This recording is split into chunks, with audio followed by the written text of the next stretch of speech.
নমস্কার, আপনারা দেখছেন গ্লোব টিভি, সবার পাশে সবার সাথে। গ্লোব নিউজ নিয়ে এখন আমি সুপর্ণা রয়েছি আপনাদের সঙ্গে। এক নজরে দেখে নেব আজকের বিশেষ বিশেষ খবর। হাওড়ায় চায়ের দোকানে আগুন। গোপী বল্লভপুরে সুবর্ণ রৈখিক মিলন মেলা 2023। প্রতিশ্রুতি মতো কথা রাখলেন মন্ত্রী। কাটুম কুটুম শিল্পীর হাতে জীবন্ত মরা গাছের গুড়ি।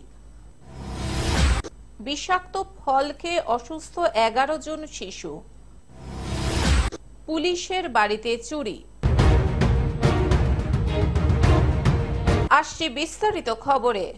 হাওড়ায় চায়ের দোকানে আগুন। হাওড়া ময়দানের কাছে ফাঁসিতলায় একটি চায়ের দোকানে ভয়াবহ আগুন লাগে রবিবার সকালে। সকাল সকাল চায়ের দোকানে যখন খরিদ্দাররা চা খাচ্ছিলেন, ঠিক সেই সময়ই হঠাৎ করে আগুন ধরে যায় চায়ের দোকানে। আগুন এই সকাল 8টা নাগাদ, এটা তো পূজার দোকান, আমরাও শুনেই চলে এসেছি যে আগুন লেগে গেছে। তার ভেতরে প্লাস্টিকের সব জিনিসপত্র আছে।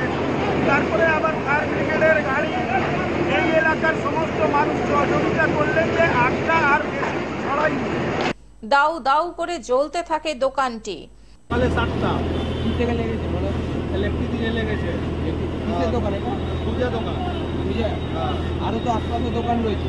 আশপাশে তো আছে, চায় দোকান আছে, পূজা দোকান আছে, মাংস দোকান আছে। তারপরে কি করা যাবে? আমি তো বসেছিল, লোকজনকে ডাকলো, তারপরে দমকল আসলো, তারপরে পুরো আগুনটা বেড়ে গেল। স্থানীয় বাসিন্দারা আগুন দেখে ছুটে আসেন ও তারাই প্রথম আগুন নেভানোর চেষ্টা করেন। আগুন আয়ত্তে না আসায় দমকলকে খবর দেওয়া হয়। পরপর দুটি দমকলের ইঞ্জিন ঘটনাস্থলে এসে আগুন আয়ত্তে আনে। আগুন নেভান দমকল কর্মীরা। তবে কি কারণে আগুন লেগেছে তা স্পষ্ট নয়। কখন আপনি জানতে পারলেন এই আগুন লেগেছে?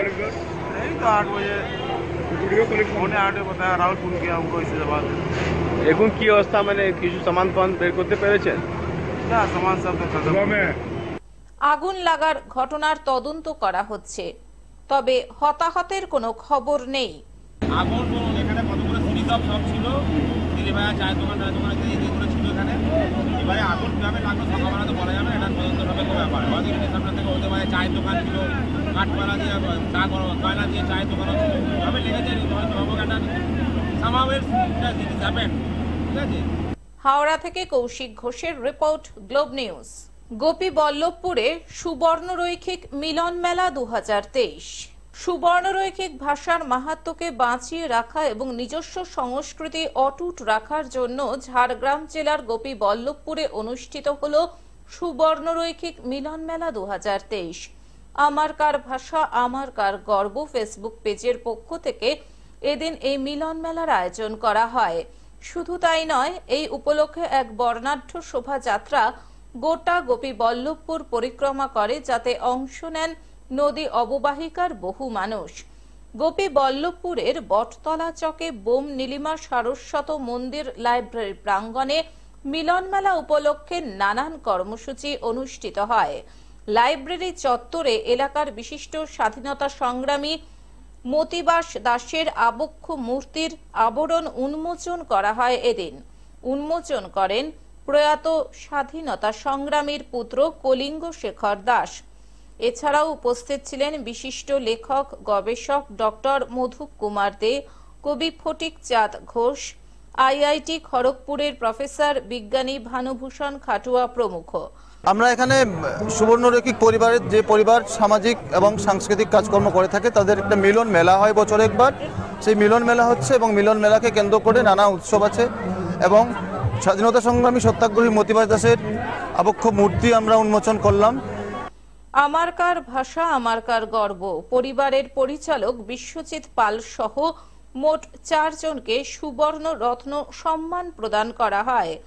এছাড়াও অনুষ্ঠানে উপস্থিত ছিলেন শ্রীপাঠ গোপী বল্লভপুরের মহন্ত মহারাজ কৃষ্ণ কেশবানন্দ দেব গোস্বামী সহ বহু বিশিষ্ট ব্যক্তিত্ব। এই মিলন মেলায় আমাদের পশ্চিমবাংলা, ঝাড়খণ্ড, উড়িষ্যা চারিদিকে উপস্থিত হয়েছেন। অনুষ্ঠান মঞ্চ থেকে এদিন সাহিত্য সংস্কৃতি বিষয়ে বহু লেখক, কবি, সাহিত্যিক ও সাংস্কৃতিক ব্যক্তিত্বকে সুবর্ণ সম্মান প্রদান করা হয় এবং প্রকাশিত হয় সুবর্ণ স্মারক পত্রিকা। গ্রুপের সদস্য অনিমেষ সিংহ ও তন্ময় বক্সিরা জানান, সারা বিশ্বে সুবর্ণরৈখিক ভাষা ও সংস্কৃতি প্রসারের লক্ষ্যে আগামী দিনে বিভিন্ন কর্মসূচি গ্রহণ করা হবে। আমার ভাষা আমার গর্ব সুবর্ণরৈখিক ভাষা সংস্কৃতি গ্রুপের পক্ষ থেকে এবং টিম সুবর্ণ গোপীবল্লভপুরের আয়োজনে আমাদের সুবর্ণরৈখিক মিলন মেলার আয়োজন হয়েছিল। এই মিলন মেলায় আমাদের যে সুবর্ণরৈখিক ভাষাভাষী মানুষ তারা এসেছিলেন। আমাদের যে আজকে আরও একটা বড় কাজ ছিল, আমাদের স্বাধীনতা সংগ্রাম সত্যাগ্রহী মতিবাস দাস মহাশয়ের মূর্তি উন্মোচন হয়েছে এবং বিভিন্ন ক্ষেত্রে যারা পারদর্শী তাদেরকে আমরা বিভিন্ন পাইতে সম্মানিত করছি। ঝাড়গ্রাম থেকে অরূপ ঘোষের রিপোর্ট, গ্লোব নিউজ। প্রতিশ্রুতি মতো কথা রাখলেন মন্ত্রী। পঞ্চায়েত ভোটের আগে প্রতিশ্রুতি মতো কথা রাখলেন মন্ত্রী। ফিতে কেটে এবং নারকেল ফাটিয়ে পাকা রাস্তার কাজের শিলান্যাস করলেন উত্তরবঙ্গ উন্নয়ন দপ্তরের রাষ্ট্রমন্ত্রী সাবিনা ইয়াসমিন। এছাড়াও উপস্থিত ছিলেন স্থানীয় বাসিন্দারা সহ অন্যান্য জনপ্রতিনিধিরা। উত্তরবঙ্গ উন্নয়ন দপ্তর থেকে আনুমানিক 2,39,00,000 টাকা বরাদ্দে পাকা রাস্তার আনুষ্ঠানিক শিলান্যাস করা হয়। মালদা জেলার অন্তর্গত কালিয়াচক 2 নম্বর ব্লকের মোথাবাড়ি গ্রাম পঞ্চায়েতের ফাঁসিলাগা বাগান থেকে বাখরাপুর বাঁধ পর্যন্ত পাকা রাস্তার কাজের শিলান্যাস করা হয়। স্থানীয়দের দীর্ঘদিনের দাবি ছিল পাকা রাস্তার। অবশেষে রাস্তার কাজ শুরু হওয়ায় খুশি গ্রামের মানুষেরা। আমরা মোথাবাড়ি অঞ্চলের অন্তর্গত ফাঁসিলাগা বাগান থেকে বাখরাপুর বাঁধ পর্যন্ত প্রায় 2 কিলোমিটার রাস্তার সূচনা করলাম, পেভার ব্লকের রাস্তা। আমি ধন্যবাদ জানাই দিদি মমতা ব্যানার্জিকে, বাংলার মুখ্যমন্ত্রী, উনার আশীর্বাদে আজকে আমরা বাংলার প্রত্যন্ত গ্রামে কেন্দ্র সরকারের বঞ্চনা সত্ত্বেও আমরা কাজ করতে পারছি। মালদা থেকে অভিষেক দাসের রিপোর্ট, গ্লোব নিউজ। কাটুম কুটুম শিল্পীর হাতে জীবন্ত মরা গাছের গুড়ি। নিজের প্রতিভার উপর আস্থা রেখে জীবন অতিবাহিত করে বিশ্ব দরবারে শিল্পকে মেলে ধরতে পারার অনন্য নজির বনমালী সরকার। ভয়াল তিস্তা নদীতে ভেসে আসা বিভিন্ন গাছের গুড়ি এবং শিকড় এই শিল্পীর হাতে ছোঁয়া পেয়ে পাড়ি দিয়েছে দেশ বিদেশ সর্বত্রই। জলপাইগুড়ি শহরের সেনপাড়ার বাসিন্দা এই কাটুম কুটুম শিল্পীর নাম ছড়িয়ে পড়েছে এশিয়া থেকে ইউরোপ সহ বিশ্বজুড়ে। তিস্তার বাঁধ লাগোয়া বাড়ি বনমালী সরকারের। পেটের দায়ে কাঠ লোহার কাজ করতেন তিনি, কিন্তু কথায় রয়েছে না, প্রতিভাকে কে লুকিয়ে রাখতে পারে। নদীতে ভেসে আসা গাছের গুড়ি, ডাল এবং শিকড়ের দিকে তাকিয়ে অবসর সময় বিভিন্ন চিত্র খুঁজে পেতেন তিনি। কখনো নারীর লাস্যময়ী রূপ, কখনো বা গজমুখের আকৃতি। এইভাবেই একদিন নদী থেকে গুড়ি তুলে তাকে আকৃতি দেওয়ার চেষ্টা শুরু করলেন। তারপর থেকেই তার হাত থেকে বেরোতে থাকে একের পর এক অদ্ভুত সব সৃষ্টি। তার হাতের ছোঁয়াতে প্রাণ পায় ওই মরা কাঠগুলো। তার বাড়ি দূর থেকে চেনা খুবই সহজ। বাড়িটিকে মৃত গাছের সংরক্ষণ কেন্দ্র বললেও ভুল বলা হবে না। দীর্ঘ 3 দশক ধরে নিজের বাড়িতে বসে এই শিল্পকর্ম করে চলেছেন তিনি। শোপিস হোক কিংবা সেন্টার টেবিল, টি টেবিল অথবা বসার সোফা, সবই তৈরি করছেন তিস্তা থেকে ভেসে আসা গাছের গুড়ি, শিকড় দিয়ে। তার কাছে এই কাটুম কুটুম শিল্পকলা শিখতে একসময় অনেকে আসতেন। তার কাজের প্রদর্শনী দেখেছে ভারতের অনেক শহরও। তার শিল্প এবং পরিচয় গোটা বিশ্বে সাড়া ফেললেও কোথাও যেন অতৃপ্ত এই শিল্পী। তার কথায় এই শিল্পের পেছনে অনেক পরিশ্রম ও বলিদান রয়েছে। আমার তৈরি কাটুম কুটুম শিল্প সামগ্রী ছড়িয়ে পড়েছে Italy, German, Afghanistan, America, Pakistan পর্যন্ত। কিন্তু নিজের দেশের ক্ষেত্রে এই শিল্পের প্রসার সেভাবে হয়নি। নিজের ছেলে বিশ্বজিৎ এবং জ্যোতিকে হাতে ধরে এই শিল্প শিখিয়ে যাচ্ছেন তিনি। কাটুম কুটুম শিল্প নিজের হাতে শিখছেন জ্যোতি সরকার। তার তৈরি আসবাব ঠাঁই পেয়েছে জলপাইগুড়ি জেলার বিভিন্ন সরকারি দফতর এবং বিলাসবহুল রিসর্টেও। জ্যোতির কথায় কাটুমকুটুম শিল্পের অনেক চাহিদা সারা বিশ্বে, কিন্তু আমাদের এখানে সেভাবে কেউ এই শিল্পের কদর করে না। রেডিমেড কিনতে অভ্যস্ত হয়ে যাচ্ছে অনেকে। এই শিল্পকলার পূর্ণাঙ্গ রূপ দেওয়াটা সময় সাপেক্ষ, এতে ধৈর্যের দরকার। আমি এবং দাদা চেষ্টা করছি এই শিল্পকে আরো বেশি ছড়াতে, আশা করি একদিন পারবো। জীবের আকৃতি, সে পশু পাখি অথবা যে কোনো হিংসাত্মক জীবের আকৃতি বা মানুষের আকৃতি, এই ধরনের বিভিন্ন ধরনের আকৃতি ন্যাচারালি তৈরি করা হয়। জলপাইগুড়ি থেকে সায়ন সেনের রিপোর্ট, গ্লোব নিউজ। বিষাক্ত ফল খেয়ে অসুস্থ 11 জন শিশু। খেলার ছলে বিষাক্ত ফল খেয়ে অসুস্থ একই গ্রামের 11 জন শিশু। ঘটনায় রীতিমতো চাঞ্চল্য ছড়িয়েছে এলাকায়। দক্ষিণ দিনাজপুর জেলার গঙ্গারামপুর সুপার স্পেশালিটি হাসপাতালে চিকিৎসাধীন অসুস্থ শিশুরা। রবিবার এই ঘটনাটি ঘটেছে দক্ষিণ দিনাজপুর জেলার হরিরামপুর ব্লকের অন্তর্গত গোকর্ণ গ্রাম পঞ্চায়েতের বলদু গ্রামে। এদিকে ঘটনার খবর পেয়ে আজ সোমবার অসুস্থ শিশুদের সাথে দেখা করতে আসেন দক্ষিণ দিনাজপুর জেলা তৃণমূল কংগ্রেস সভাপতি সুভাষ ভাওয়াল।